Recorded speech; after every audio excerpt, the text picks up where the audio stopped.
For more than 40 years, the army has brutally repressed the people of Myanmar, formerly Burma.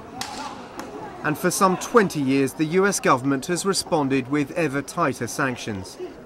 But now, Secretary of State Hillary Clinton has announced a dramatic change in policy.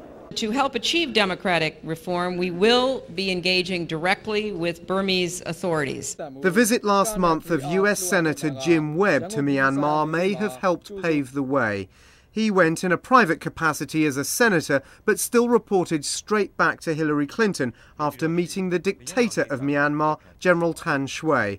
A rare encounter with the junta's top man, a sign US-Myanmar relations are thawing ahead of elections slated next year. We believe that sanctions remain important as part of our policy, but by themselves they have not produced the results that had been hoped for on behalf of the people of Burma.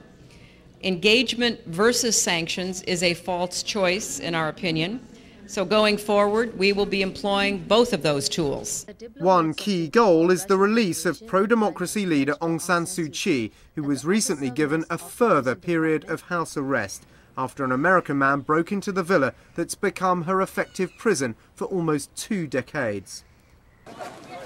The junta did just release some other political prisoners, but human rights groups say some 2,000 remain locked up and argue more needs to be done.